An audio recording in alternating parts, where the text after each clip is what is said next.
Hi, I'm Sarah. And I'm Rena, and welcome to Biopic, a podcast story. This is a podcast where we dissect the good, bad, ugly, and absurd of this specific genre of motion picture, the biopic. If you want to learn more about us, our scoring system, and how we choose movies, please check out our special introductory episode titled Introduction, Who Are We and What Are We Doing? Sarah. What movie are we doing this week?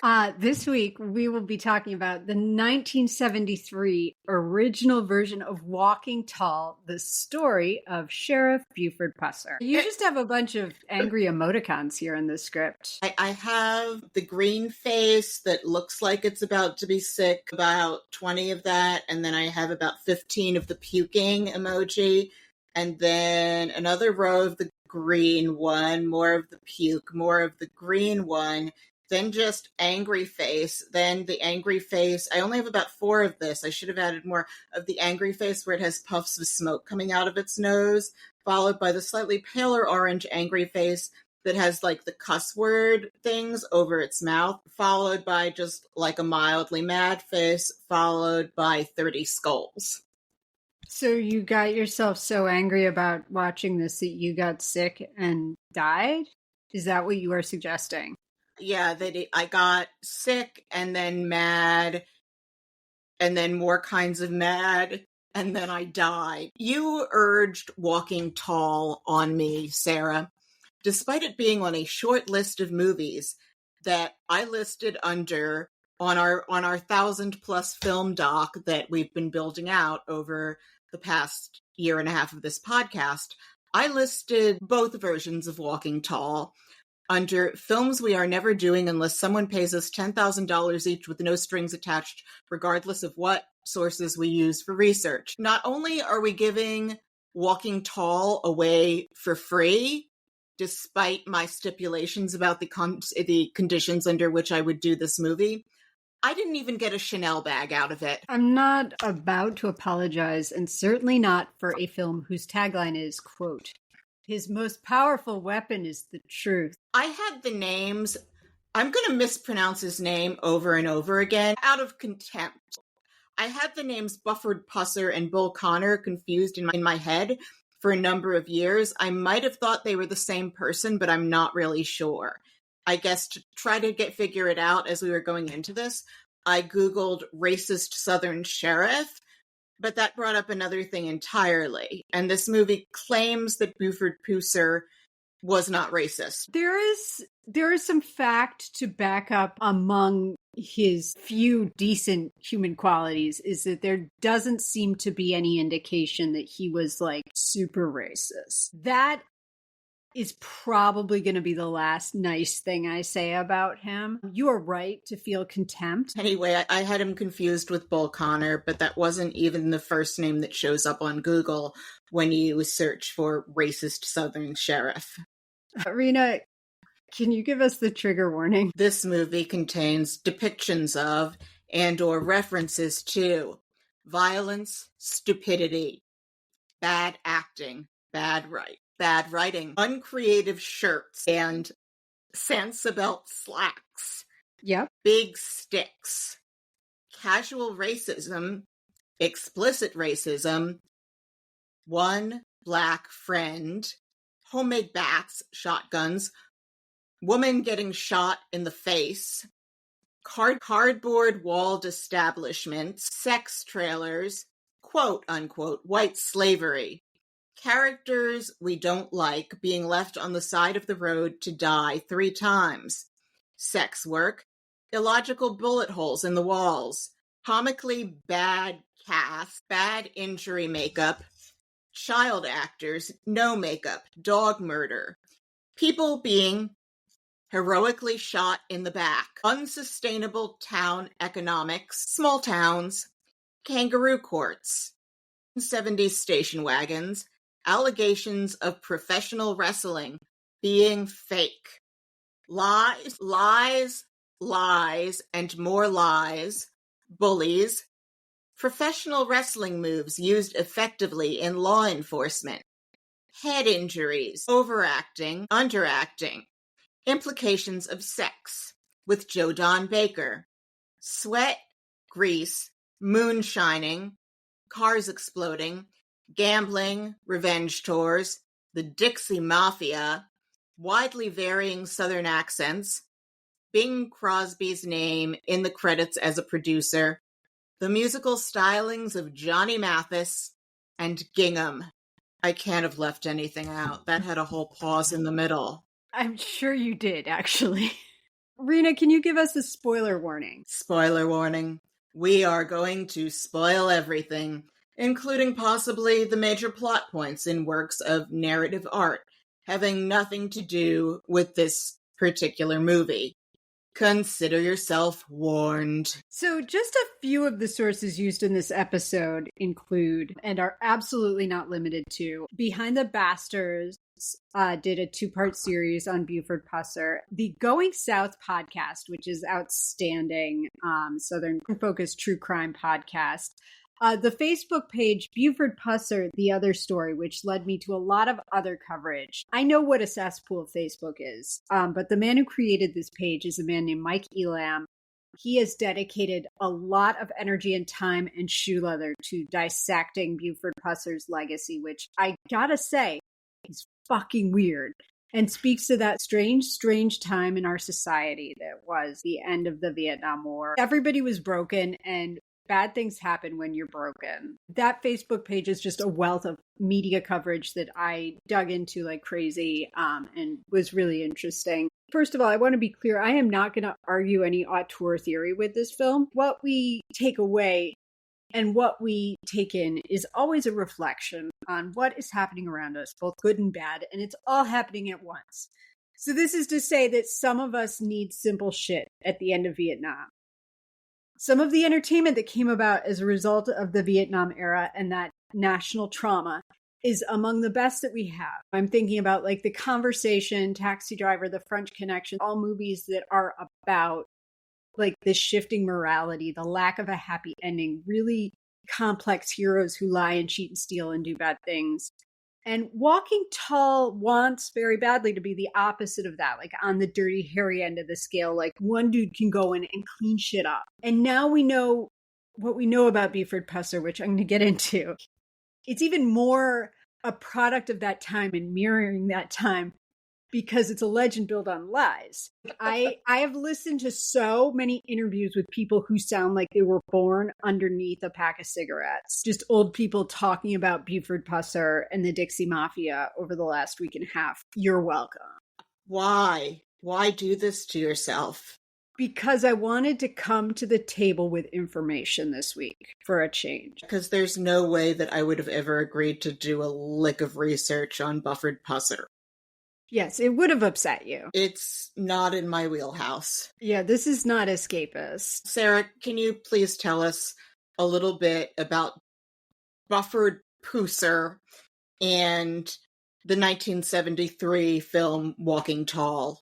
I'd be happy to. And as I mentioned, his real story and the movie are two very different things. Buford Hayes Pusser was born December 12th, 1937. He died August 21st, 1974. He was an American police officer and politician who served as the sheriff of McNairy County, Tennessee, from 1964 to 1970, and then became the constable of Adamsville, his hometown, from 1970 to 1972. His time serving these communities not only inspired this film, but several songs, books, and movies. And he was also a wrestler known as Buford the Bull in like the Mid-South League. This is before WWF and then E became a thing. So it was the loosey-goosey dark days of pro wrestling. So he grew up and went to school in Adamsville. He enlisted in the Marines for 3 whole months after he graduated high school. And then he became a mortician's assistant, and he met his wife, Pauline, when he was being Buford the Bull. They got married, returned to Adamsville, and then through a series of events, he became the sheriff. I will not get into all of the details, but it involves like moving back and forth between Chicago and Adamsville a few times. As soon as he became sheriff, He promptly began trying to eliminate the Dixie Mafia and the State Line Mob, the loosely affiliated group of people who came to the South rather than dying in the North. He survived several alleged assassination attempts. And most famously on January 2nd, he was shot 3 times by an unidentified gunman while he was in the car with his wife, Pauline, who was also shot in the head and then died. This really built the legend. Someone wrote a book called The 12th of August, which became this film. In 1974, he died doing what he loved most, which was driving drunk and too fast. At about 135 miles per hour, which I find that fucking terrifying. His headstone in the Adamsville area cemetery reads, "He walked tall." His legacy is bizarre and almost messianic. The whole town of Adamsville is pretty much dedicated to his memory. His name is everywhere. It is on streets. It is on buildings. It is on the water tower. It used to be on their police cars. I will make as valiant an attempt to debunk things throughout this episode because, and it's going to be difficult because this is a very rich tapestry of bullshit. Like, to revive something that we haven't talked about in a little bit, like, this is a Jesus riding on a dinosaur away from being like complete fiction. The experience of watching like small town folksy homespun anything fills me with a level of scorn where it takes a supreme level of effort on my part for me to not roll around on the floor gagging until it's over. And when I was not agape at the sheer awfulness of this movie, I was laughing hysterically. Sarah, please tell us about the movie Walking Tall. It is from 1973, as I mentioned. It is described as a neo-noir biographical vigilante action film. Can John Garfield come back and just slay the ass of whoever? No, neo-noir? That is an insult to noir. I would not call it a neo-noir by any means. It is like hillbilly exploitation, I think. I want everyone who ever actually made good noir to haunt anyone involved in this movie in the afterlife and just constantly whoop their asses. If it resembles anything, it's kind of like a Peckinpah movie without the style. Peckinpah knew how to position a camera so that stuff looked good. This movie does not know this. I'm thinking on the level of like it shares the commonality of being like dirty and sweaty and disgusting to look at and like devoid of any value of human life, despite sort of protesting throughout that it is actually like a life affirming film. It's an unpleasant viewing experience. So it stars Jodan Baker. This was really his breakout role. He had done like some Westerns before this, but this really made him who he became. And this was a huge hit. This was a $500,000 budget, and it made $40 million at the box office. Like that's like those are like porno numbers. Like to clear like how much money like that's like the ratio that Deep Throat profited at. So like everyone feel bad right now. So just to give you a little bit more background about why we're doing this is that a friend of the show, Dan, shared with me that Buford Pusser's entire personal history was under investigation. And he sent me an article and asked if we'd ever do Walking Tall. And just to further demonstrate what kind of person I am, I own a box set of the Walking Tall original films. So I was like, of course I want to do this episode. I completely forgot that this was on that list. So yeah, so she said, if I did all the research and did all the work, then we could do it. And I was like, that's fine. It's always been kind of interesting to me. It was clear that there was at least a little bit of bullshit in it even before all of this started happening. And there are a bunch of things about this movie that are irresistible to me, like including the presence of Bruce Glover, bootlegging, Southern cops, relaxed fit shirts, producers whose parenting is at least partially responsible for half of their children committing suicide. Like, all of those things are interesting to me. Yeah, Bing Crosby sounds like a terrible person, and Walking Tall makes me feel like I don't belong in the United States of America. Just knowing it exists makes me feel like I don't belong here, and the idea that it was a hit furthers that. I am filled, after seeing this movie, but before it as well, with the conviction that ICE may deport me on the grounds that the contempt that I feel for Walking Tall is un-American, even though I, my parents, all of my grandparents, and half of my great-grandparents were born in this country. Based on my attitude towards Walking Tall, ICE should probably barge into my apartment, handcuff me, take me on the first bus bound for Venezuela, ask, hey, did anyone on this deportation bus like the movie Walking Tall, and put me in the seat of whoever raises their hand first, and let that person go because they are more American than me. If we're at the place where we're expelling elites, I will be holding up my box set of Walking Tall to protect myself. And I do think that you engaged in some contempt prior to investigation. How dare you suggest that the stories of amateur wrestlers turn bully sheriffs, praised for decades by the silent majority, are less important than your coastal elites and their fancy frocks with their fancy book learning and your Plantagenets and whatnot. This is the story of a true American hero, a criminal who stood up to other criminals and got away with murdering his wife while being lionized by the media. Being able to get away with murdering your wife is the American dream. I am grateful that the American dream is also about building out a digital media presence dedicated to debunking the fake heroics of an asshole. Because of all of this, this is maybe the most American movie ever made. A terrible person lies and cheats and steals, makes up his own myth. Everyone believes it and ignores inconvenient facts. He's a huge hero. He's about to play himself in his own movie when he dies. And then years later, everyone's like, oh, wait, we screwed up. And then some people are like, it seems too difficult to change our thinking, so we should just let it go. And that's America. We love pretending that we like standing up for what's right narratives in this country, because what we actually like is having a super cool alleged pedophile president who makes AI videos showing him dumping poop on other Americans. And just FYI, I'm never getting over that. So it's gonna come up a lot. Ultimately, this movie reminds me of the line from Blazing Saddles of, what did you expect? Welcome, Sonny, make yourself at home, marry my daughter. You've got to remember that these are just simple farmers. These are people of the land, the common clay of the New West. Morons.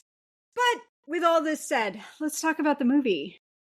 So we open on an ugly car driving through really unpleasant scenes. And I want to be clear, I don't find the American Southeast ugly. Two movies just off the top of my head, At Close Range and Elizabethtown, that photograph the American Southeast very beautifully. But this movie is one of the most unpleasant and hideous looking movies ever. It has the artistic flair of a snuff film. As the movie opens, I see a moving car with children in it, and I hate this movie already. Every shot is artlessly composed, and everything looks ugly. This is one of the ugliest films I've ever seen. The movie gives us the upfront of saying that this is suggested by events rather than, things that are completely reinterpreted to make Buford Pusser look like a hero. And I don't understand, why bother writing a book about him in the first place? It's just one town. The best analogs are super unfortunate and would be like a Sheriff Joe Arpaio, where like people were delighted by this I make my own rules kind of guy who was out busting heads. So he managed to create a presence for himself before this happened, before his wife was shot. And then that really enhanced the legend of a man who was willing to give up everything, including his wife, who was his property, apparently. And nothing else in order to, quote, do the right thing. There was a time when you could just say stuff and it could be true because there was no internet and there was no blowback. So conversely, if Mike Wallace got on top of it, he could shame you and ruin your life with one 60-minute story. Like, this was a time to be alive. We also see here Elizabeth Hartman, who is way too talented to be in this movie. She's almost good in parts of this, but one of the things we notice about her, like, she is not wearing any makeup. Nobody in this movie wears makeup except for women who are playing sex workers and that lady running one of the crime bars. I think they're going for fresh-faced, but people are constantly sweating and red in the face and everyone's skin looks bad.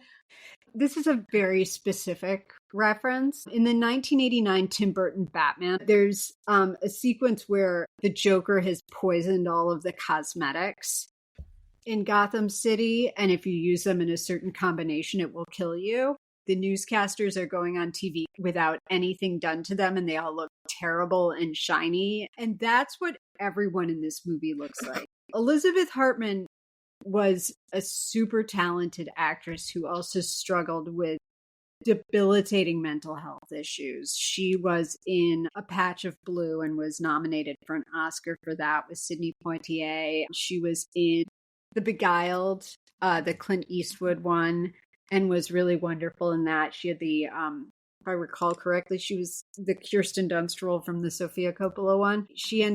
She worked sporadically and then would ultimately take her own life in the 80s. She was really talented. It's kind of a bummer to see her in a movie like this when she should have been working with Coppola at this point, and she's working with Jordan Baker in this garbage party.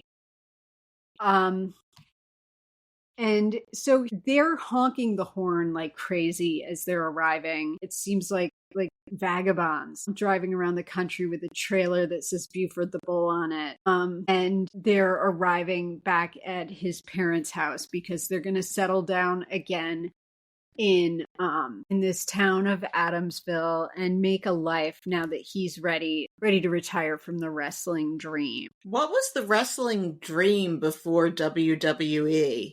It was grim. I think it was like you were hoping that like Jerry Lawler was going to identify you, which according to Buford Pusser at one point have a relationship with Jerry Lawler, or like the Iron Claw guy. You were hoping that like some impresario was going to attach to you and you were going to be able to like eke out a living on the road until you died of the complications of head trauma, I guess.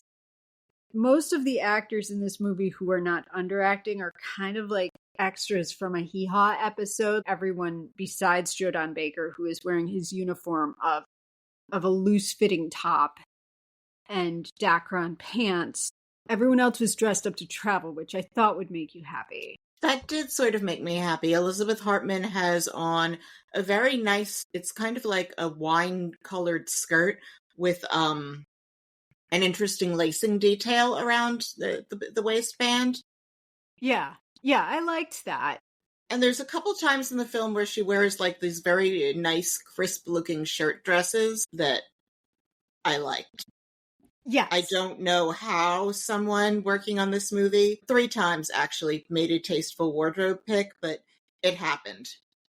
Maybe she brought her own stuff. That's possible, since it fits her really well, but that dress got bled all over. So yeah. There had to have been multiple versions of it. Yeah, I guess there was a budget to buy that one dress.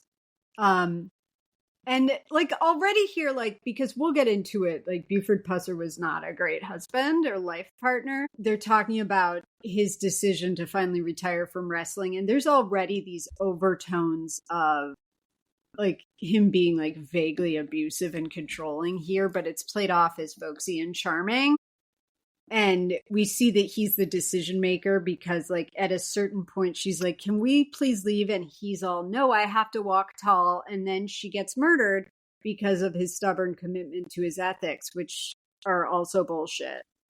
And and we're walking through the house and seeing all of his stuff, and he's supposed to be 25 here.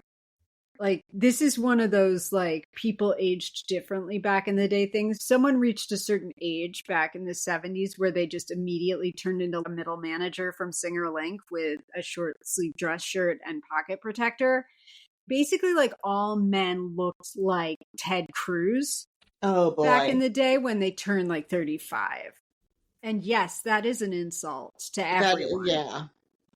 But yeah, he's supposed to be 25 here. And it's just like a kind of old 25 that we don't see anymore. Like, again, like the lack of makeup, like there's just like sweat dripping off of him and like staining his shirt. And he has like a hickey or something on his neck. Like, it's just a bad.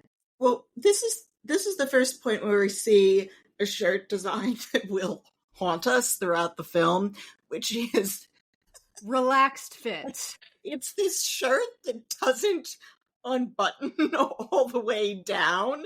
It's like, it's a solid shirt and it's woven, but it kind of has a placket in the front that unbuttons. And he never puts on a uniform once he becomes sheriff. He always wears pretty much only this shirt. The material definitely looks too thick for the South. He has it in lots of different colors, and it doesn't make any sense. It's quite upsetting, like the fashion, because he's wearing different pieces of a leisure suit, but they're not matching. And the shirt is confusing because it's untucked, but it's meant to be untucked, but it also, like, he looks sloppy all the time. He looks like the kind of person he should be arresting in this movie. It's also, like, what do you think the fiber content is on this shirt? Because it looks like it should be ironed, but it also looks like it would melt from an iron. You don't want to take a wet iron to that shirt because it will melt. If you struck a match next to that shirt, it would turn into a ball of plastic.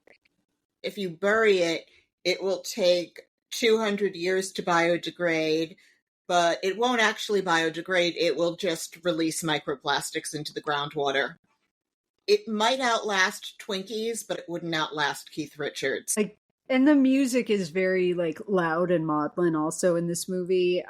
And he's talking to his dad, and his dad makes a funny mention of something that ironically happens later, where he's talking about this house that's now for sale. He says, gasoline and white lightning don't mix. And it's like, yeah, Buford Pusser's going to learn that hard in 1974. This movie also shares a similar editing style to Academy Award-winning editing from Bohemian Rhapsody, where there's a lot of like cutting back and forth frantically in conversations. Like, there's no two shots in this movie. There's a lot of back and forth single shots. And we also see here that Leif Garrett is one of the children, and also his sister, his real life sister, is playing his sister in this. We find out also that he has sold the trailer, and everybody's so happy. And we see them going to church, and the mom ominously says, like, there's been some changes around town since he left, but nothing that they need to worry about. And this is the ugliest church I've ever seen. Just like this fake red brick brutalist reconception of like a federal columns building. But what I realized was that I suppose part of this movie's hook is that he's a pro wrestler, so he's going to use pro wrestling moves to fight crime. Mm-hmm. So this person shows up named Loogie. who is a Like friend the of his. thing that you hack it, the phlegm thing that you hack up? Okay. Yes. I mean, I'm not sure if that's the origin of his nickname. I'm assuming it's not his Christian name. I mean, who knows, really? And this guy is about as subtle as a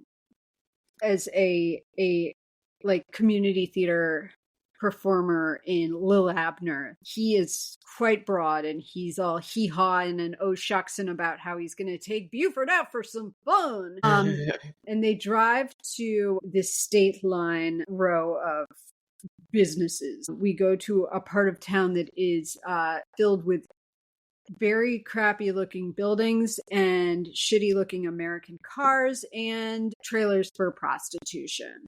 And at this point, we wondered, like, this town looks pretty small. The buildings are spread out. There's not that many of them. So we don't understand how this town is able to sustain the vibrant and plentiful crime scene that we see happening here. I have information on this. Okay. This fine nation of ours, America, has had a really fucked up history around the sale and distribution and consumption of alcohol, which I know no one's ever heard about. But this literally continued into our lifetime. I am not an expert on this. I have watched the Ken Burns documentary on Prohibition, and I have also seen Smokey and the Bandit, and can say with some confidence that the insanity of America's liquor and beer laws, his entire career is predicated on these and on deriving humor and drama from them. Like Smokey and the Bandit is all about trying to sneak Coors Light across the Mississippi River, where it wasn't allowed to go until 1986 because of pasteurization laws. Also, Smokey and the Bandit is a really fun movie that has a theme song that, like this film's, explains everything about the movie in it. So all the people you see in these scenes, these rough-looking establishment owners who are all probably 35 years old, just again, because people aged differently back in the day, they are known as members of the Dixie Mafia or the State Line Mafia. So Tennessee and Mississippi were both not supposed to sell hard liquor, but Mississippi was a lot more lax on it. So these kinds of establishments would show up right on the state line, and they were hot shit and filled with white cis male vice of all kinds. So these places ultimately draw from all over the state and not just McNairy County. So that's that. And this establishment looks like it's made out of cardboard. It does indeed. Every building in this movie looks like it's made out of cardboard. It's so the destruction can be very easy. Spoiler alert. There are so many hookers in this parking lot. And you noted here about we cut in immediately on a shaking ass in pink terry cloth. Yeah, it is just the tackiest ass I've ever seen. It's also... And it's also, terry cloth will make you sweat worse, and everyone in this town already sweats so much. The middle of the day?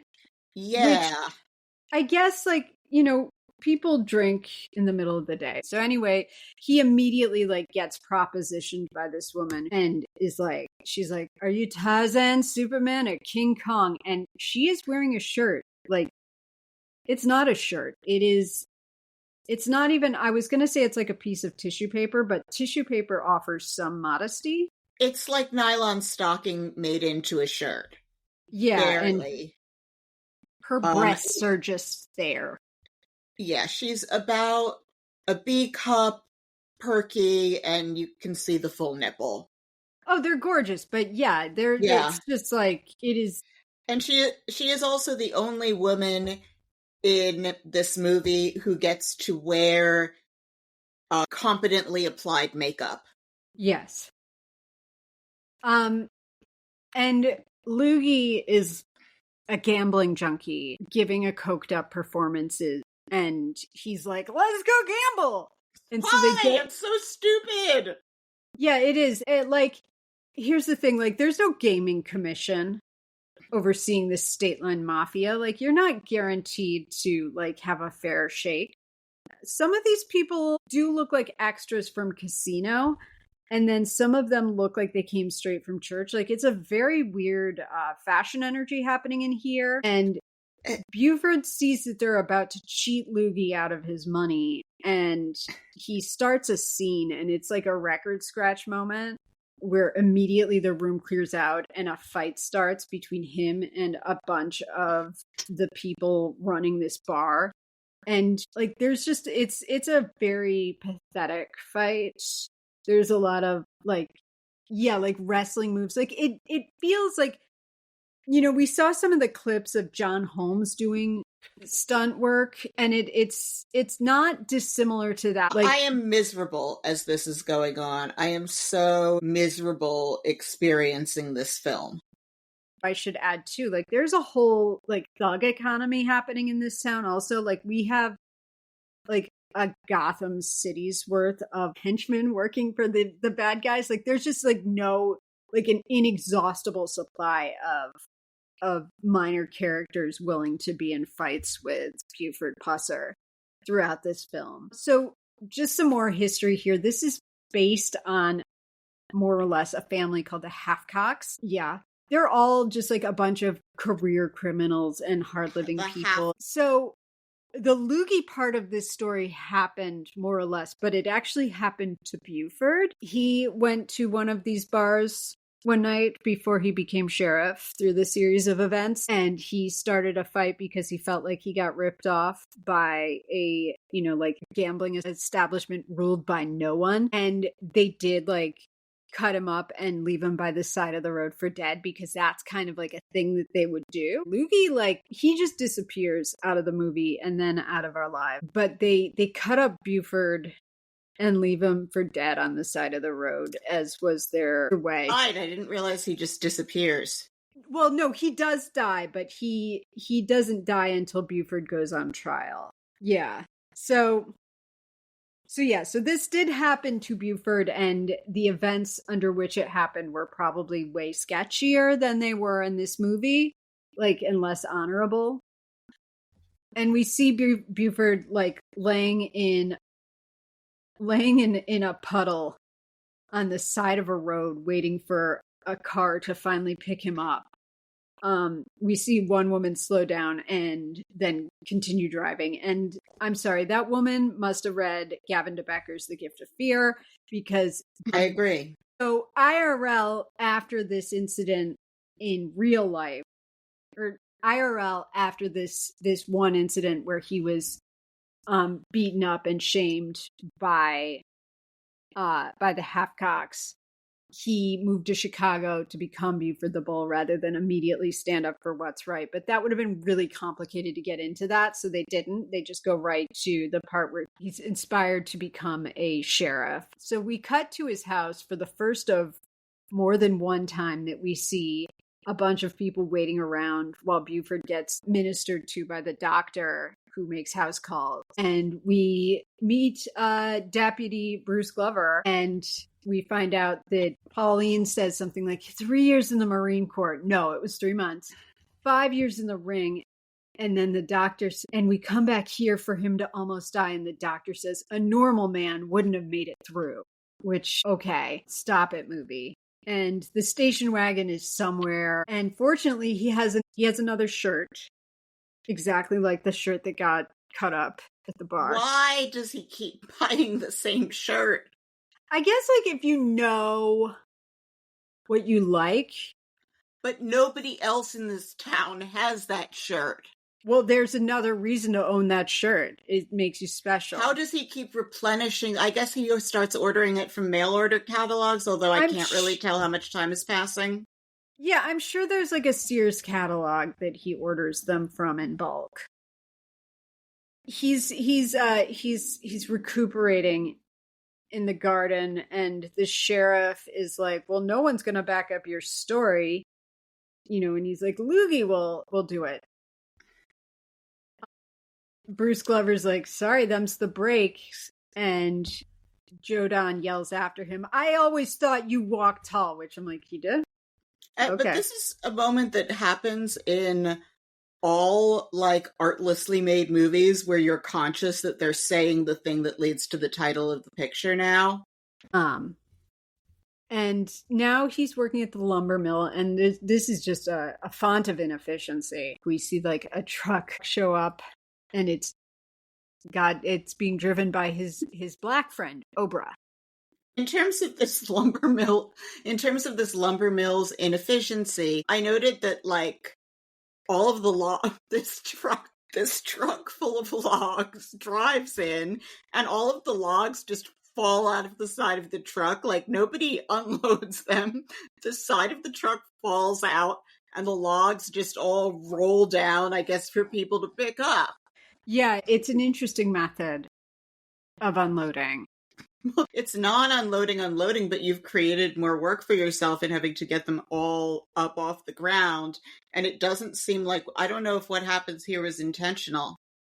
I don't think for that matter. It's really 50-50 on whether this is an actual technique or this was just the take and they were like, that'll do. We're not spending a lot of Bing Crosby's money to make this movie. And and I should mention here that Obra is based on, on a man who he did appoint the first Black deputy sheriff in the entire state of Tennessee. So there is a good chance that he's not deeply racist. You're right. I just had the idea that he was because I had him confused with Bull Connor. But also, though, I mean, honestly, the odds are very high. Like with the circumstances we're dealing with, like huge, massive bully in the South. Like,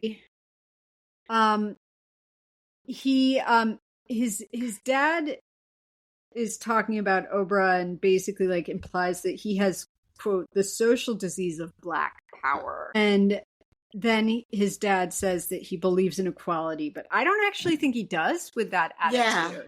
Yeah.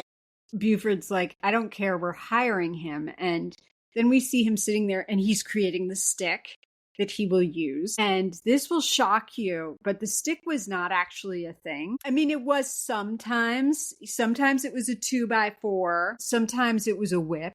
Usually just Buford showed up places with an object that he could use to beat people, but it wasn't always. So it wasn't one nobly carved stick. It was whatever item he could grab on his way out the door to beat people with. So cool. Yeah.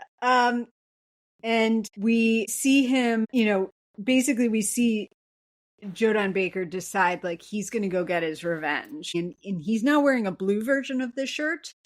And he walks into this bar with his stick and he hits the first guy he sees in there so hard that like his head explodes. Like he's definitely going to die. In real life.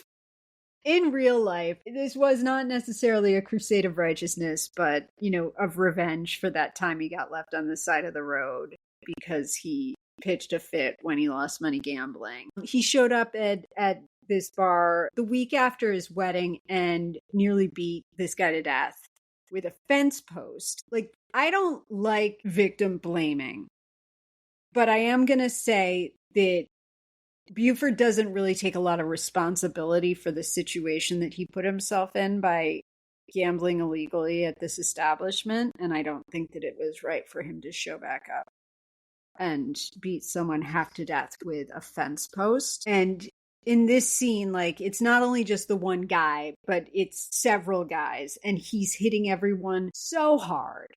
So bravo, Walk Tall. What a great message. Regardless of the righteousness of his cause, even in the context of this film, this is kind of over the top and messed up.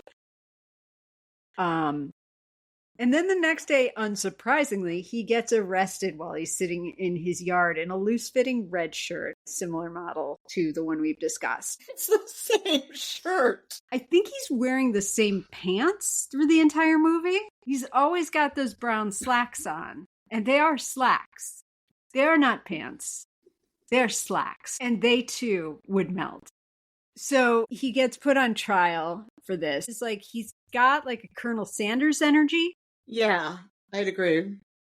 And we see that everyone he has nearly beaten to death in these like comical casts. Like they are just like, one guy's like got both of his arms up in a cast and like. Yeah, you see people in these bizarre casts where it makes everyone move like the Frankenstein monster. And I don't think these casts are based on medical advice or consultation. Yeah, they don't seem like they would set bones very well. Again, I am not a No. doctor. I am not a doctor either. But, you know, like someone's like in an S shape and like someone else is like making like an F with like both their arms out. It's ridiculous. And it appears that Buford is going to be his own counsel, which is just a great idea because he's qualified. Yeah, you should never represent yourself. Everybody knows this. Do not be your own lawyer. Do not be your own publicist. What if your cause is righteous, though? No. No, not even if your cause is as righteous as you had to beat up a bunch of people because they beat you up for trying to pitch a fit at their gambling establishment? You should never be your own lawyer. Okay. Fair enough. The jury is all white men, of course. And When also were like women allowed to serve on juries in Tennessee? Probably in like 1997. Okay, that's not fair. No, I don't know. But I would also say like this jury situation is super sus because if it's all people from the town, like how are you getting a fair jury? It seems like you're walking into a nearly like professional jury type of situation where everyone's like sort of like always serving on the jury and can be on the take really easily. But nevertheless, just before the trial starts, Buford's dad comes up and stage whispers to him that they just found Luby at the bottom of the river. And this is kind of Buford's fault. Yeah, because he didn't take responsibility for being in a gambling establishment in the first place. Like, he could have just walked out of there. Well, and he decided to take on Lugy's battle for him, which he didn't want to take on because he's an inveterate scumbag gambler. And Buford was going to rescue him from this by being like, no, you give him his money back. And he didn't want to make a big thing out of that. And then he did. And now Buford is on trial and Lugy's dead. The whole town is here to watch the trial, which is not a great scene. And Buford is testifying to the jury, kind of questioning himself. It's wild. And he is, for dramatic effect, takes his shirt off to show them all that he has been cut up a million times. And he's wearing like a tank top made out of like spirit gum. Yes, that is what this looks like. It's like a tank top made of fake rubbery tissue. It's unpleasant to look at. And he's like, look what they did to me. And again, none of this stuff will fly at Georgetown. Well, and also just like, you know, I mean, basically like he's asking them to come up with whatever law it is that allowed him to go into that place with a giant stick of wood and beat people. There is no law for that. Because, you know, it's just, it's a real interesting ask, but nevertheless, the jury deliberates for 5 minutes and they took more time finding Emmett Till's murderers not guilty than they took to justify Buford's probable homicide and certainly aggravated assault of several individuals. And he gets away with it. Of course he does. In real life, when Buford beat up this man nearly to death, he was able to get away with it because he had a fake alibi set up. Heroic! Yay, walking tall. Next, Ober's like, you should run for sheriff. Pauline's like, please don't do this. And he's like, no, I'm walking tall. I'm not backing down. You have no idea what I am made of. And I'm going to later murder you and pretend that the Dixie Mafia did it. So we see like a kind of a humorous scene of sorts where there's sort of like a poster off happening. Like it's like Tracy Flick in Election almost, where like Buford's putting up posters in the bar and then the redheaded sheriff is coming around and ripping them down with Bruce Glover standing behind him. Not Bruce. Yeah. We should give a mention here to Bruce Glover. I guess it made me happy to see his face in this movie because he looks like his son Crispin Glover, and that made me think of Back to the Future, which is a much better film than this. Oh, indeed. Although his body confused me quite a bit. Well, yeah, because you see his face. You see his face and you expect Crispin, but he's much bulkier. But he's got like a shorter torso, and so it's like he's kind of shaped like a bit of like a Dick Tracy doll. And then we come upon one of the most disturbing songs I've ever encountered, ever, while this poster off is going on. Yes. And I'm going to try and set the scene here, and because I am a hero, like Buford Pusser, I went back and I transcribed the lyrics to this song. But there is a beautiful Black woman singing on the stage while this is all happening, and she starts performing this song, and she's got a very nice voice. She's stunning. She doesn't belong in this town. She should go elsewhere. And the song is, I believe, called Punish Me. And Rena, I need to stop talking, so I need you to read these lyrics. If you need me to take over at any point, I am here. Punish me. Make me feel the pain, so I'll know not to ever do you wrong again. Come on, punish me. Make me crawl back to your world, but don't go find another girl. Oh, baby, I just couldn't stand it now. Take my life into your hands. Come on, punish me. Don't take your love away, because I couldn't make it another single day. Come on, punish me. Make me crawl back to your world, but don't go and find another girl. Oh, baby, do what you want with me. Don't know what happened. Must have gone insane. Since you caught me, feel so ashamed.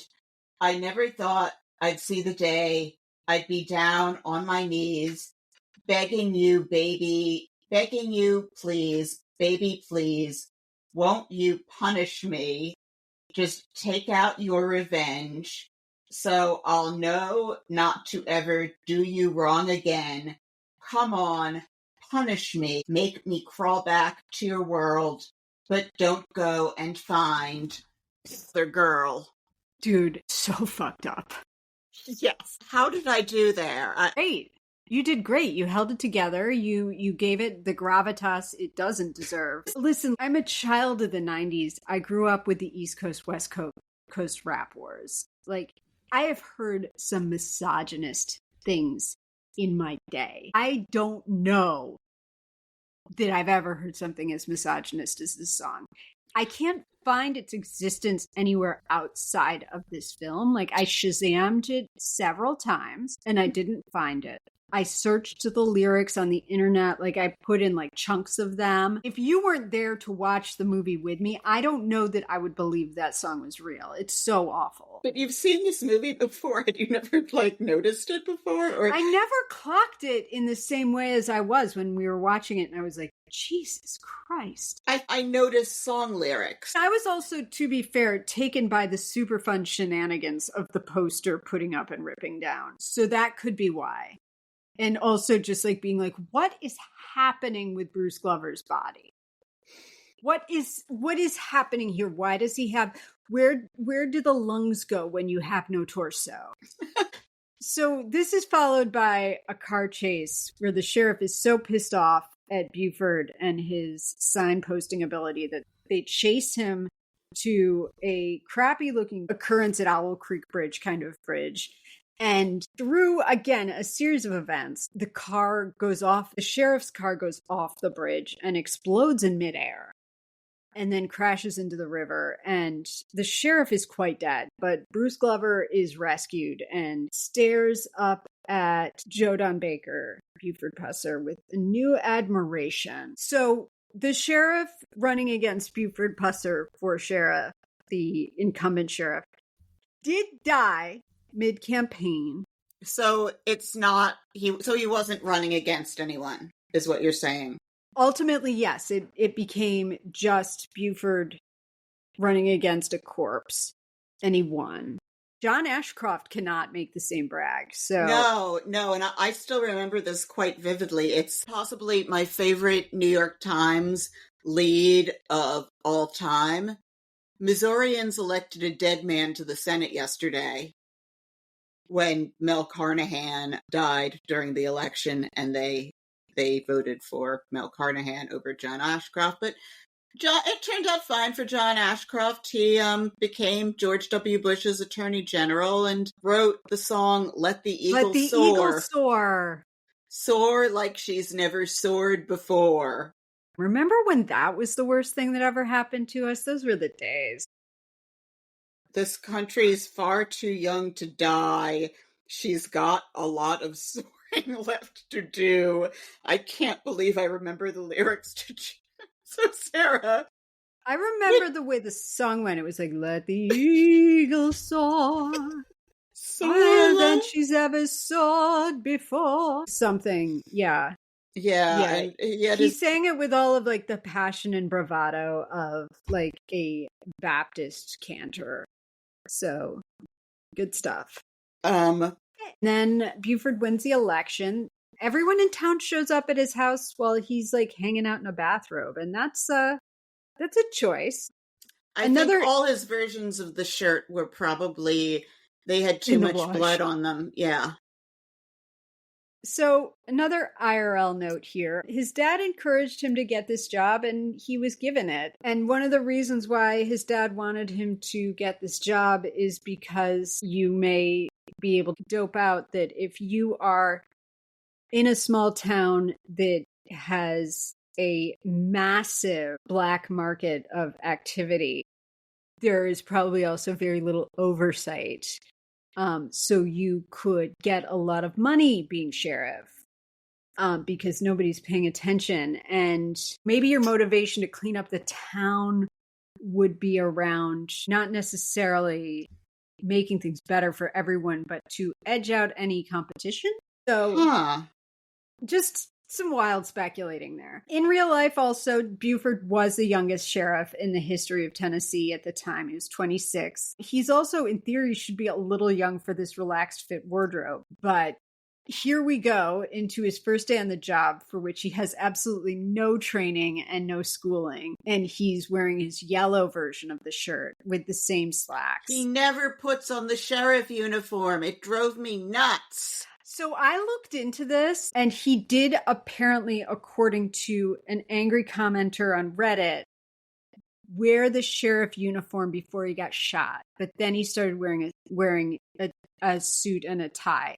Another thing we never see him in this movie. But no, he looks like he's maybe like undercover as a wino. So did he always, I mean, is this shirt an accurate copy of a shirt that Buford Pusser happened to own like 12 of, or it's just the wardrobe department doing what ifs? I'm going to say maybe, because I don't know. It's either like, I mean, if this wardrobe is, you know, overall part of the same care and consideration they took into adapting the reality of Buford Pusser's story, then I mean, it's anybody's guess. Whether it's that or Joe Don Baker was like, this is what I want to wear. And they were like, fucking fine. I don't want to fight you on this. We don't have time. I'm just assuming that he had to special order his relaxed fit uniform. First day on the job, no training, no understanding of how the law works, no understanding of what it means to be a sheriff. He goes in and finds out that a bunch of black people have been poisoned to death by alcohol that they bought from one of these sketchy stills. So, you know, like basically like Buford's mandate in theory was like to go on this spree of arresting and breaking up rackets. And he would invite the media like your Christy Gnomes or your Joe's Arpaio. We see that, yeah, like Bruce Glover is completely drinking the Flavor Aid around Buford Pusser. And he's probably based on a dude named Petey Plunk, who will come up in this story later. Buford also makes the move of shaming Oprah into joining the police, which is a choice. And yet no one is qualified for the jobs that they have. Just the lack of respect and admiration for expertise here really fills me with disgust very at the American. universe. We have just a proud history of choosing people to run stuff who are absolutely and utterly unqualified to do it.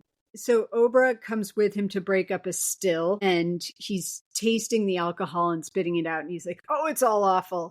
And then he arrests everyone there with the help of Oprah, and he brings them in front of the judge. And he has, because, as I said, no training in law enforcement, completely failed to do things like reading them their Miranda rights, and having a warrant. So they all get released. Then there's this man named Wheeler who will show up in the second film, who wants to chat with him and is from the big city and is involved in all of this crime, and he wants Buford to not walk tall but to be a scumbag. This is the actor who we said had a very upsetting face. Oh my god, this man's face was so upsetting. He looked kind of like a Cabbage Patch doll. Yes, and he had these pale, piercing blue eyes, but there was something about the nature of them that it looked like he had no pupil. And no chin either. He looked kind of like a Cabbage Patch doll, kind of like Bob's Big Boy Made Human. His blazers were very ugly too, like his whole blazer pants combo. Oh, we do not match in this movie. There's not enough time in the filming schedule to match. And then we cut over to Oprah is in the black criminal bar, and a bunch of white guys come in and start harassing him while he's there watching that singer sing a less offensive song this time. Not that you can top Punish Me. She doesn't say what she's being punished for. It's like she should be punished because he thinks she should. Did you note the lyrics to the less upsetting song? I did not. I also did try and Shazam the song that she was singing during the scene, and it also didn't come up. Oprah goes out to his sheriff's vehicle and calls Buford, and he has, I think, my favorite line in the movie. Oprah's like, I need your help, Buford, because there's a bunch of white men out here. And Buford says into the radio, no, you pick him up. I haven't eaten yet. Like, the commitment to the job. He's not backing up his friend. He is not being supportive. He's being a terrible sheriff. And is like, I walked tall. Like, some people come over and shake his hand. You see like the transference of like being decent in this movie. Oprah is like sold on it. And they bring him in front of the judge, and the judge is like, you can pay $10 fine or spend 10 nights in jail. The man ends up apologizing to Oprah and pays for his replacement shirt. And everybody in town is being infected by respectability because of one man's bold stance with a 2x4 and beating a man to death. He's walking around with hitting people in the head. The idea that everyone is all of a sudden like decent humans because a man did that is really weird. Yeah, and if this were to happen today, the guy beating people up with bats would get an endorsement deal with some company that makes bats. He would be speaking at Turning Point conferences. Are you kidding me? If Buford Pusser were alive today, absolutely. Especially because he murdered his own wife. He would be on the stage at the RNC. He's back in his yellow shirt. And angry as hell. It's like he pulls it on over his head, but he still has to button it. This shirt is so dumb. And he has so many of it. Let's be real. Do we think those buttons are vanity buttons, or do we think that they actually unbutton? The thing is, we think it's just like a stretchy. It's clear. It looks like a broadcloth. It's not a knit, and I'm not sure what the current state of Lycra is. So he has to have some way of spreading the top of the shirt apart in order to pull it over his arms, since he can't unbutton it from the bottom. It has to go over his head, and he needs for it to have more space at the top. The buttons are spaced quite far apart. Like, that shirt would probably have gapes in it, which I didn't clock, but I wasn't looking for it. Those buttons are made for the big and husky man, like, paws. Yeah, well, I'm wondering, Sarah, what inspired Bing Crosby to choose this script? That's a great question. I don't know the answer. We could speculate wildly about how much Bing Crosby likes a guy that everyone thinks is a hero but is secretly a bastard. I guess it was an opportunity to bring Johnny Mathis in to sing a song. I don't know. I'm guessing that he was like, I can throw a tiny bit of money at this and make a ton of money. But yeah, no idea. So apparently Buford was also up all night reading because he's pissed off at the judge, and he moved all of his stuff around into the basement of the courthouse in the bathroom because he's pissed off that the judge is all about technicalities like the Bill of Rights. Like, why spend 3 years getting a JD when you could just read in the bathroom all night? So I have not cracked a book on criminal code, but I'm going to guess it's not something you can just understand. No, there's a lot of context. The language is dense. I would imagine that it's not something you can just figure out with a Buford Pusser level education. Oh, Sarah, you're how un-American of you to assume that expertise in studying and having respect for education play any role in accomplishment in a just world. And really, you just pick out the law that lets you punk the judge and put all of his stuff in the men's room. Yeah. So we see that he's trying to make like a bunch of arrests, but one of the members of the police force leaks it to all of the evil bar owners, and so they manage to not catch anyone. Then so Buford's like, the fix is in here, and he's driving home, and for the second and not last time in this movie, he is grievously injured and left for dead by the side of the road when he gets shot driving home because the Dixie Mafia has come for him again. Did this actually happen? He was supposedly attacked at some point, yes. I'm saying supposedly because, like, honestly, who really knows? So for the second time, the doctor comes by and fixes him up. His wife is covered in blood in her beautiful white shirt dress. He's so pissed off that this has happened, and everyone from the Dixie Mafia is sending him like gifts, like alcohol, flowers, and he's all worked up about it and sitting in the house and being mad.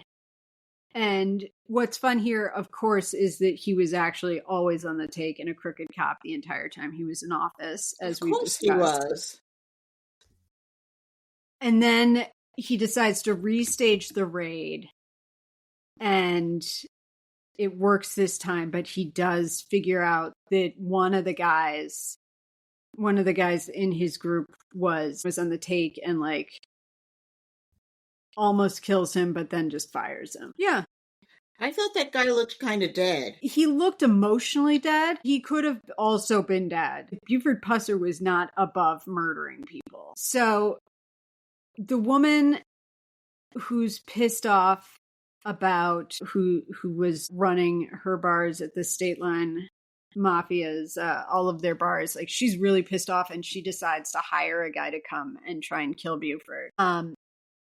And get revenge on him for arresting everybody. Then it's just a normal night at home, and all of a sudden someone's shooting into his house, and he chases that man off his property and shoots him in the back on his property. So he's in charge of the town, though, so he doesn't have to answer to anybody on this. At this point, it's very clear he is just a policing enthusiast. He is in no way qualified to be a police officer, and he is killing people on his property, and he is covered in sweat.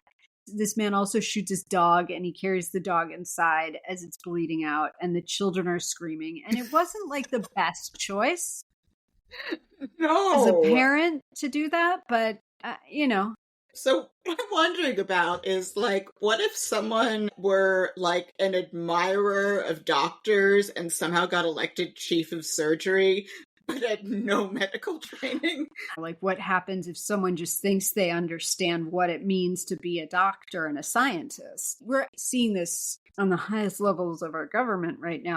Basically, like, we are Buford Pussers all the way down running the United States government right now. It's just people who think that they'd be good at something and have the confidence to say that they are. Anyway, that's depressing. And suddenly it's Christmas. The kids get a new puppy. That's cute, right?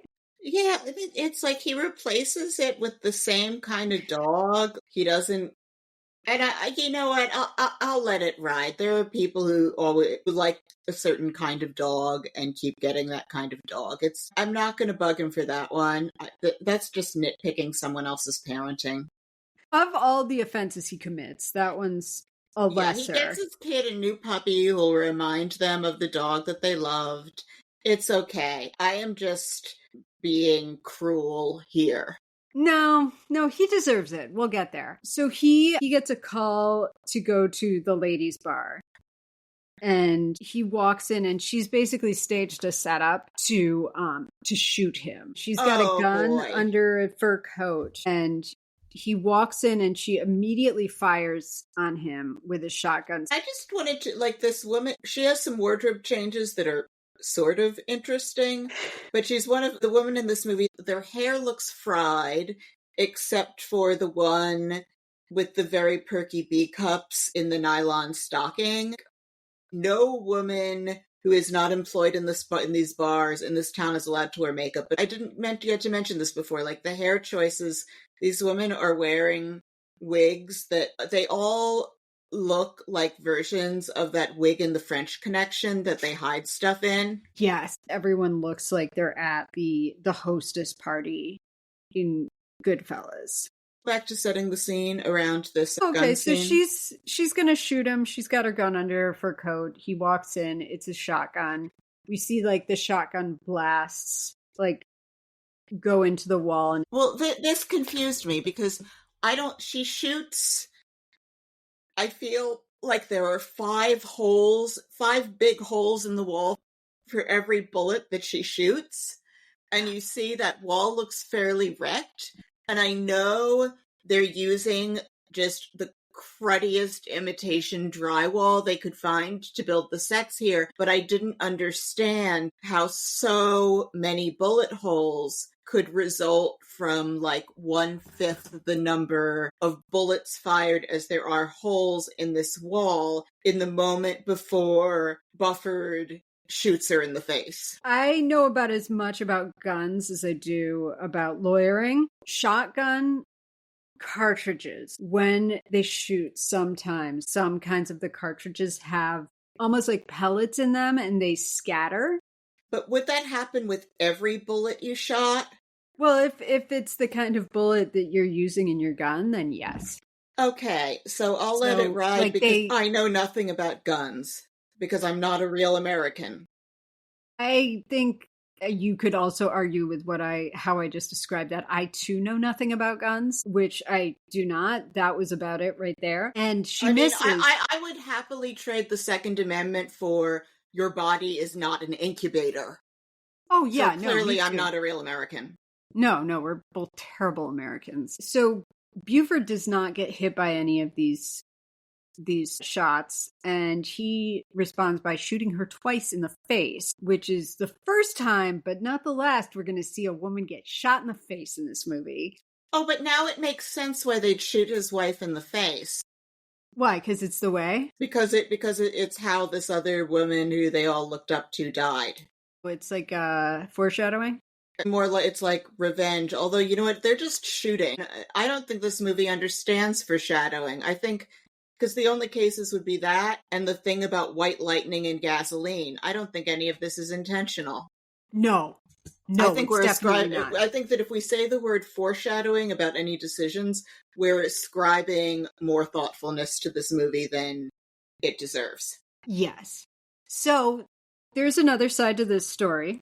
Of course, this is, based on a real woman, Louise Hathcock, who was a big badass woman in the Dixie Mafia and was running an empire after she killed her husband. Okay, so she's actually interesting. I want a woman about this movie where Buford Pusser is the bad guy. I would watch that movie. And I want to be clear that none of these people he's going after seem like they're very good people. But the fact that he's the hero when he's just a scumbag in addition to or as opposed to any of these individuals is the problem. But like, yeah, these were all criminals. But she died with 3 gunshot wounds, 2 in the back. So and he one doesn't in the just head. show up by himself to take... He showed up for a raid and claimed that she shot at him first. However, you think about, like, here's something, again, not a doctor, not a gun enthusiast, but if you get shot in the head, you're probably not following that with 2 shots in the back. The shots in the back probably came first, and then the shot in the head probably came at like a point blank range. So one might suggest that she was shot at and then murdered. But we don't want to make anybody uncomfortable because Buford Pusser, the legend, lives in their minds. Heavens, no. As I mentioned, Buford was on the take. The law enforcement industrial complex in this town was demanding hush money from these organizations in order for them to stay open because it was a dry county. That was part of it. And then the laws started changing, including like Mississippi made it legal for you to buy hard alcohol. So these state line places were starting to lose money, like, and lose allure because who needs to go to them? If you can just drink hard alcohol by yourself in your house without having to go gamble at one of these places or catch the clap from a woman who has a trailer in the parking lot. And apparently, like, Louise and Buford exchanged words when he tried to raise the vig, and she threatened him with the guy from Tennessee who he just killed in his yard. And then he went and raided there and had to kill her by shooting her in the back. Yeah, and I guess I had some notes in here that I kind of brushed over while I was listening. That I loved this line about well, I love that there is a table flip in here around the time of the second attack, which you always see in these movies. And there's a line about smoking their cigarettes, sipping their whiskey, smelling their flowers. I also noted that he doesn't have a warrant and was wondering if the town had a new judge yet, but, like, why bother? And I noted that one of the guys that they're kicking out of the trailer he's putting on a shirt in a kind of minty cyan color that matches the trailer. I know it was unintentional, but I did appreciate this. I'm sure it was unintentional, but I, too, appreciated. I didn't realize that it was Christmas, but we have no sense of how time passes. Time passing in this movie is kind of a trash fire. I'm glad you mentioned those things because I did gloss over, and it's better to talk about them. Where did I just lost my notes. I'm so sorry. It's okay. I mean, I have just been surviving this episode. I know how upsetting this is. And so he murders her in cold blood, and probably just because he wanted to, and no one investigated it. Of course not. So everything's great again. Everything's peaceful. Buford takes his wife and his children on a fishing trip, and they exchange one of the least sexy kisses I've ever seen. Yeah. He gets a call the next morning to go investigate something, and she's like, I want to ride along with you. And so she does. And she really shouldn't. Of course, the moment that she becomes supportive, she's about to die.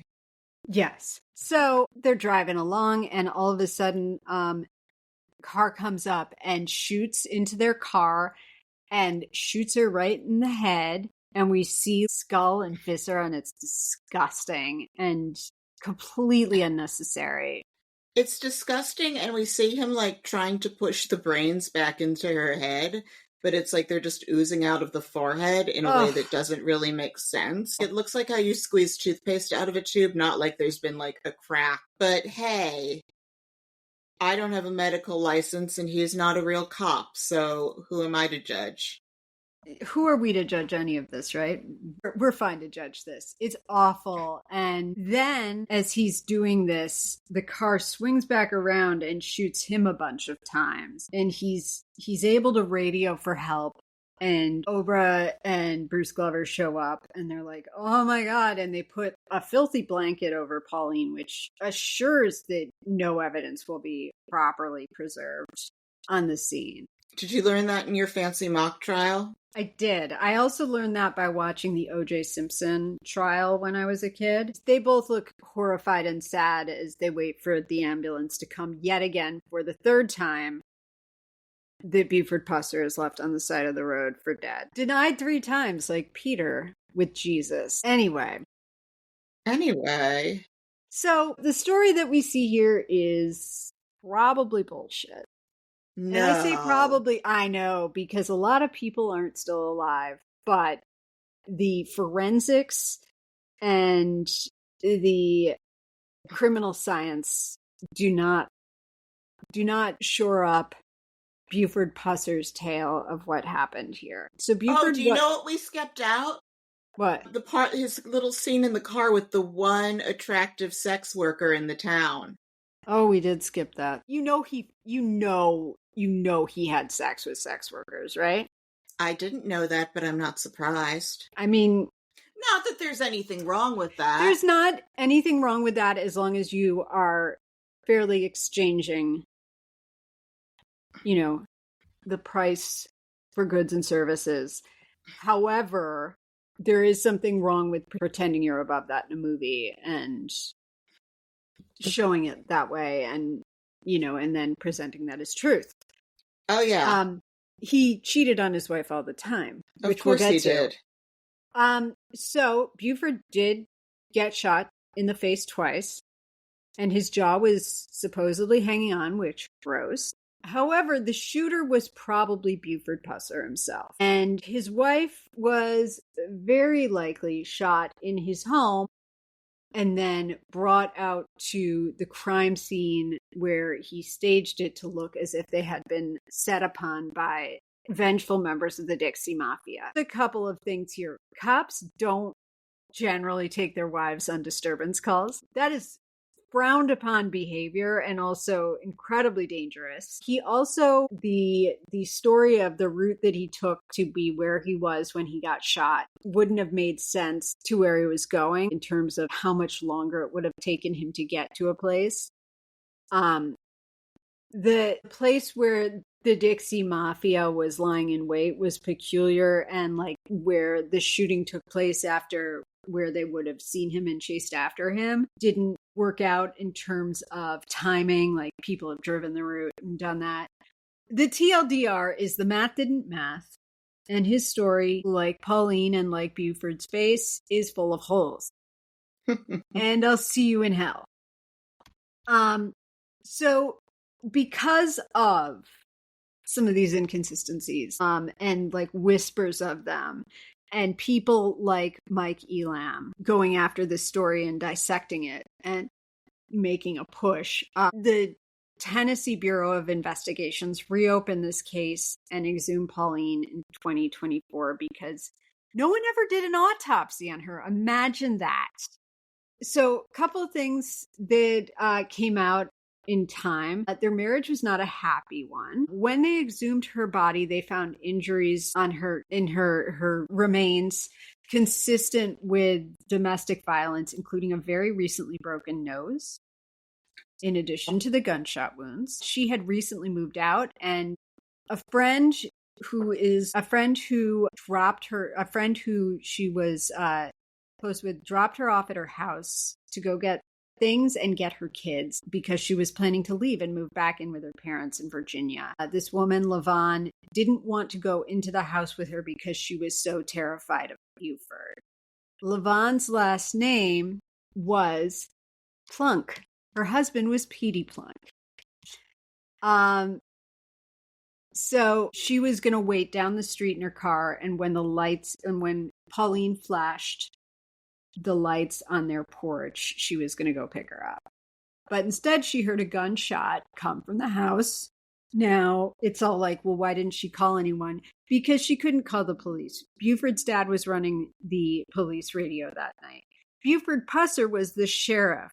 Her husband, Petey, was a cop. So she was put in an impossible position where she did nothing.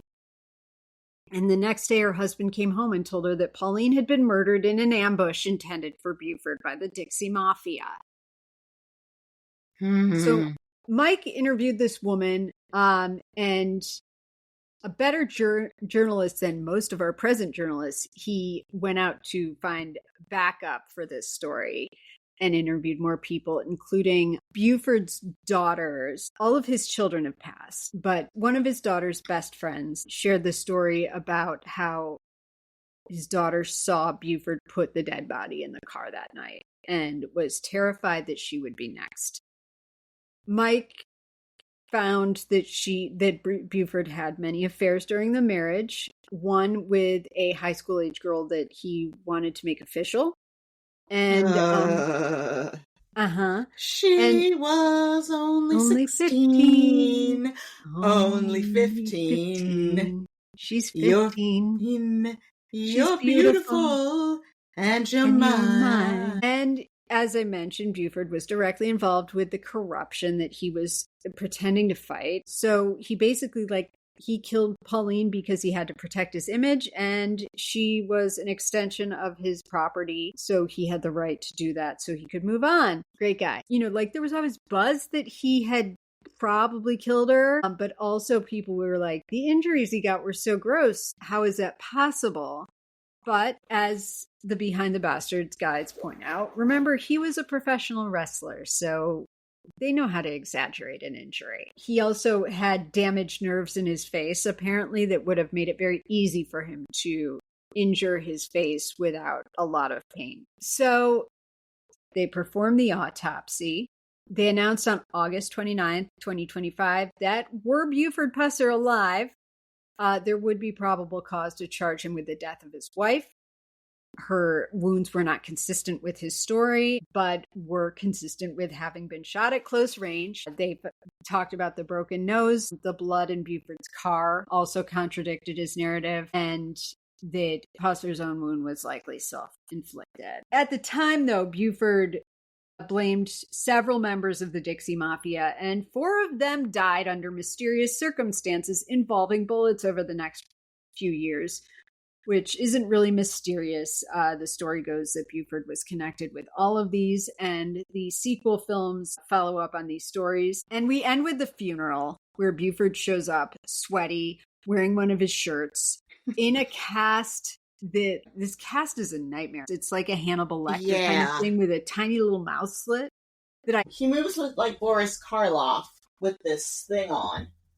And he decides to drive back to the bar and kill the last member of the Dixie Mafia who is alive in the town for now with his car. And then Obra and Bruce Glover show up and kind of drag him away because he needs to go back to the hospital because he is wearing that face cast.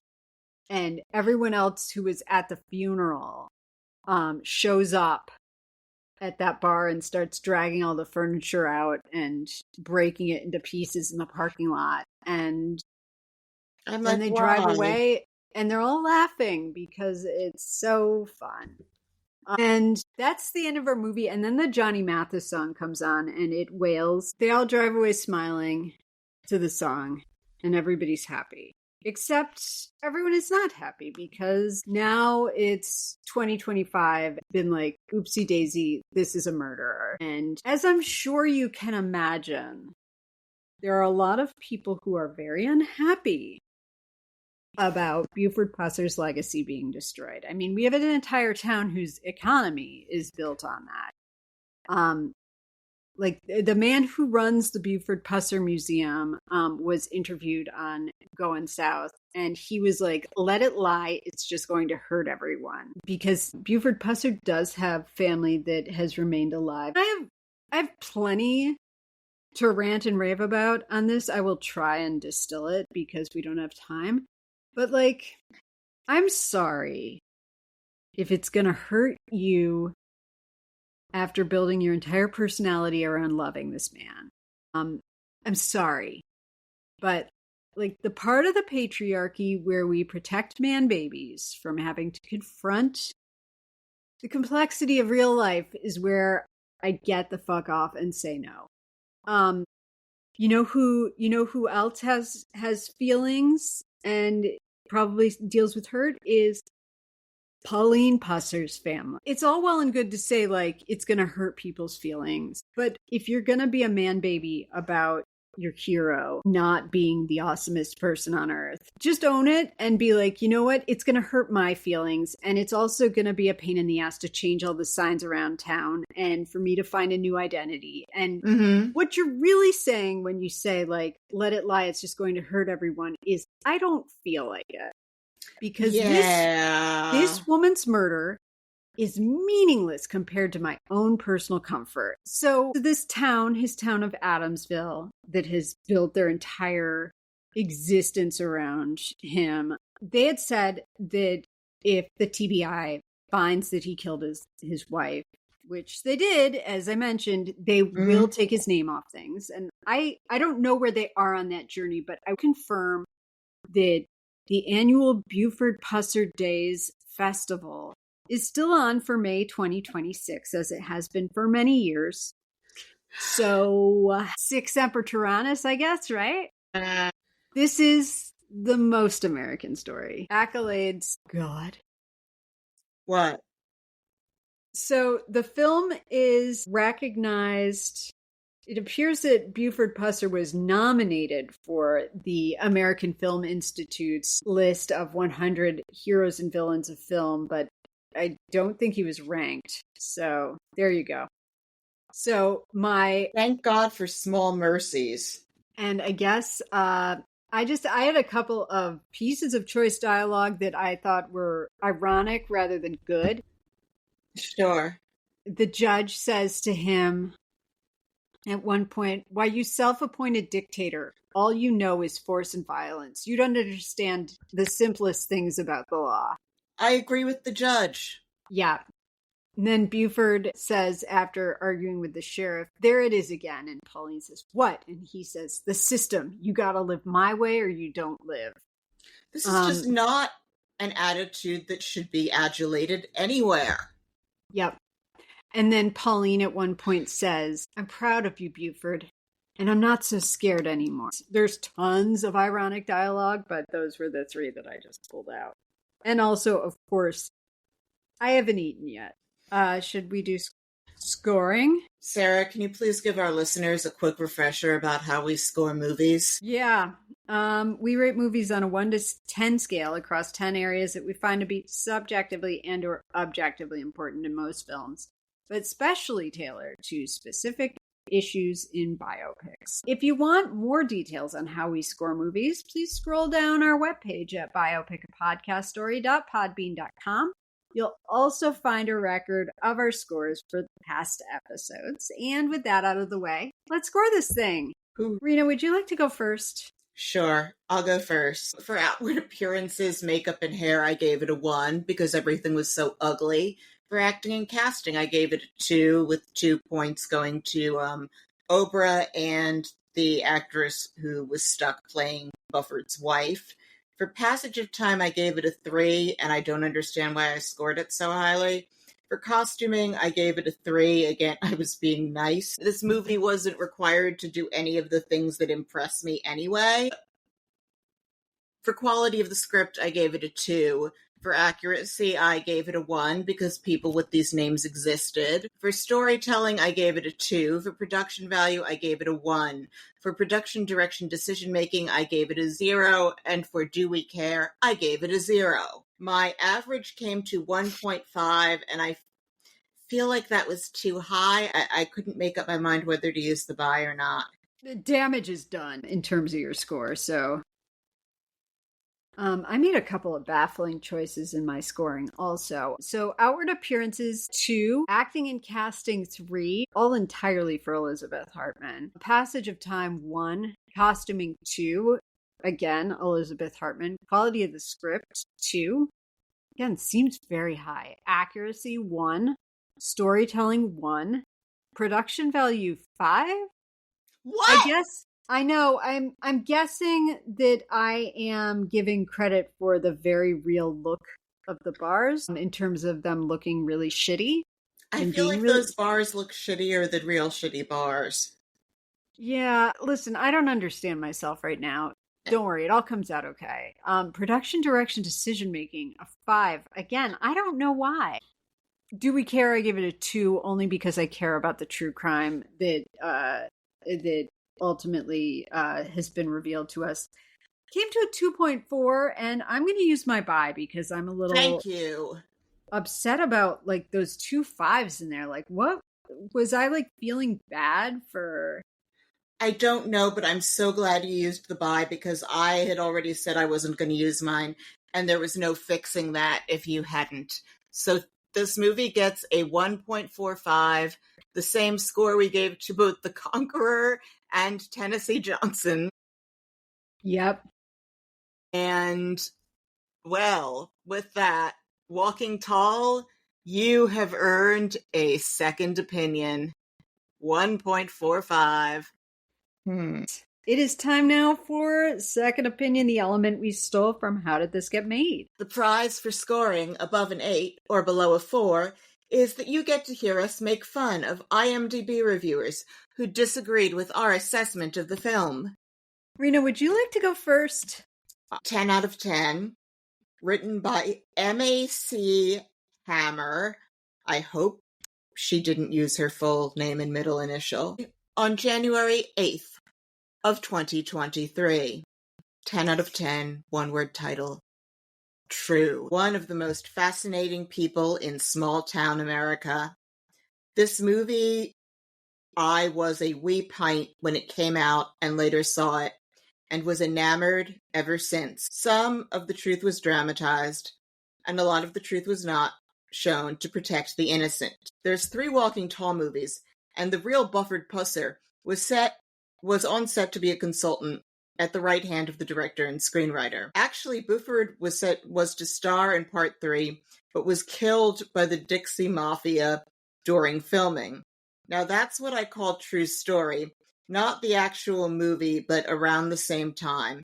It hasn't aged well, but for a 70s B film, it took the nation by storm. A cult favorite that was raw and true. Not just based on a true story, but the actual events told by the man himself. I've never forgotten this movie, though I was a kid.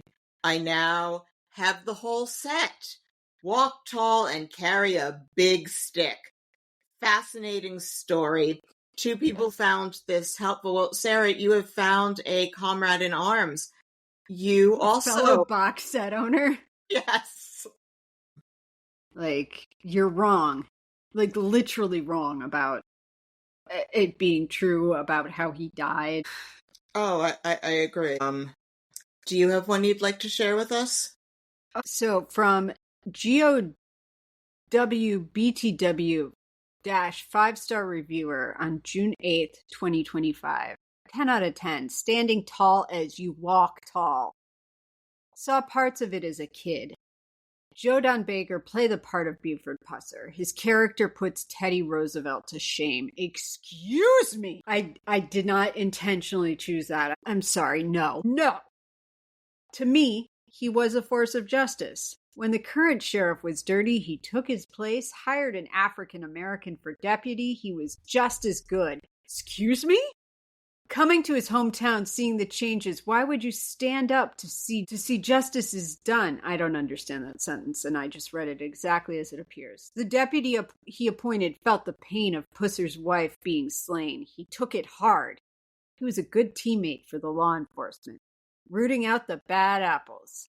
I don't care about the critics. The movie is a fictional account of the life of Sheriff Buford Pusser.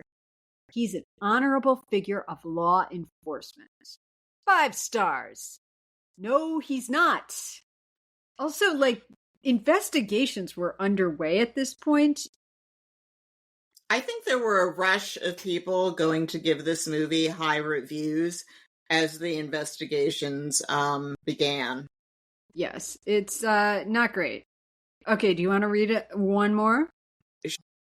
All right, this one, 10 out of 10. Joe Don Baker in Walking Tall. There is a spoiler notification, and this review was written by J. Caraway 3 on September 24th of 2009. Joe Don Baker is my favorite actor. No, I'm really serious. And this is hands down his greatest film, at least out of all the films I've seen him in. The film is basically about a war between Buford Pusser, who was a real person, by the way, and the scum of a small town. Someone will kill a friend or family member of Pusser, and Pusser will kill 1 or 2 of the bad guys at a time. It's a shame Joe Don couldn't be in the sequels, remake, or TV show. I've heard pretty bad things about all of those, so I think I'll stay away from them. The ending is somewhat anticlimactic, but somehow effective. Definitely check this film out if you like Joe Don Baker and or action flicks. 1 out of 2 people found this review helpful. I didn't know there was a TV series. I must have... There was, yes. So someone in these questions poses the ask about why Joe Don Baker did not appear in the sequels. And what I found is, so there was discussion about Buford Pusser playing himself, maybe, in the second movie, which I think is incredibly weird, and I hope they weren't actually thinking about doing that. Because that's insane. Yeah. So he died on the way back from a meeting with Bing Crosby Productions, I guess. And Joe Don Baker he got very close to Buford Pusser while making the movie, and he did not want to play the role after he died. He was too broken up about it or something. So they brought on Bo Svensson, who's a guy who's been in a bunch of stuff also. So, yeah, that's, I guess, the story of that. Anyway, stuff you should watch instead. Oh, well, there is an amazing series on Netflix starring Nick Offerman as not Teddy Roosevelt, but Chester Alan Arthur, and Michael Shannon as President James Garfield, and Matthew McFadden as Charles Guiteau, called Death by Lightning, and it's amazing. I loved the first 2 episodes. I don't know if I'll be able to bring myself to watch the second half because Garfield seems so lovely and I don't want to see him die, but it's wonderful. I'd also like to recommend all 7 novels by the Bronte sisters over this film. People say Anne is an also-ran, but I find her much more relatable than Emily, and I think Anne was the best realist, and if she had lived longer and managed to write a 3rd or 4th book, I think she could have stood up beside Charlotte. And Scott Fitzgerald wrote some novels too. I would recommend reading an actual book. Just don't watch this movie. It's kind of amazing that it exists, but counter to that, if you're gonna watch this, cleanse your karma, and you can watch The Rock's Walking Tall. He probably fights North Koreans or Al Qaeda in it. I will never watch any version of or sequel to Walking Tall again for the rest of my life. I can firmly recommend, though. I have very much enjoyed watching Guillermo del Toro's Frankenstein in the last week on Netflix. It's quite good, and I've been thinking a lot about all of the things that it is about over the past several days and haven't been able to get it out of my head. I still reading The Power Broker. but I have taken a break to also read the collected short stories of Shirley Jackson, which I haven't read in many, many, many years. She's quite the writer, that Shirley Jackson. She's quite good at this whole thing that she's been doing.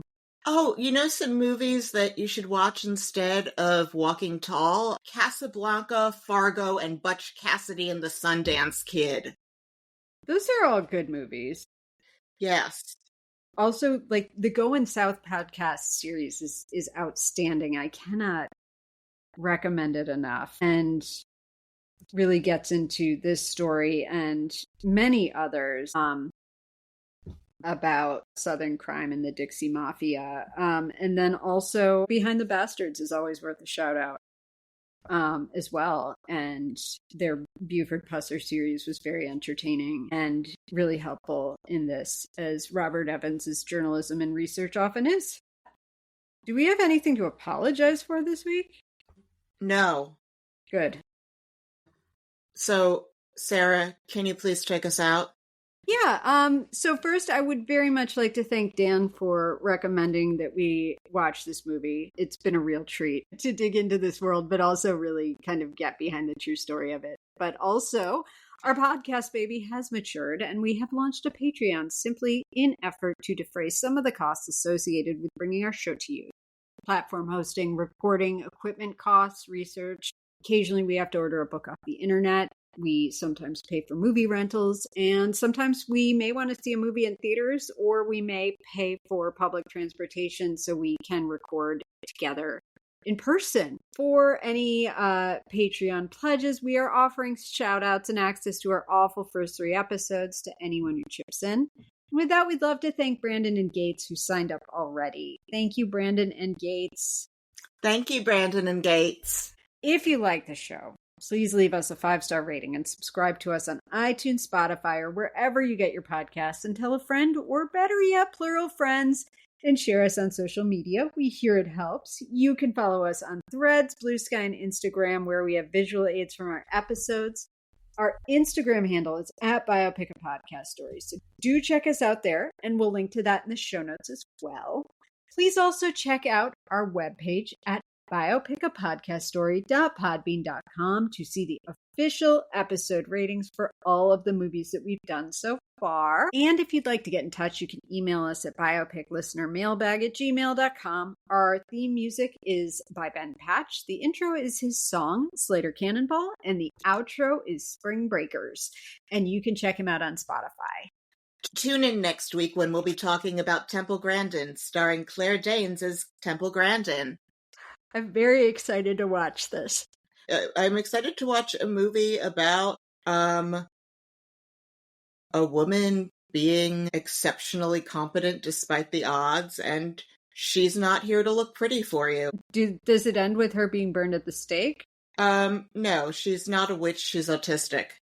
So she's a witch. I'm joking. Oh my gosh. Yeah, of course, because her parents gave her... She was born before the polio vaccine. So how is she's... I know. How did she get autistic? Everybody knows it's from vaccines. Good night to the earnest and the cynical. Good night. Good night, Rena. Good night, Sarah.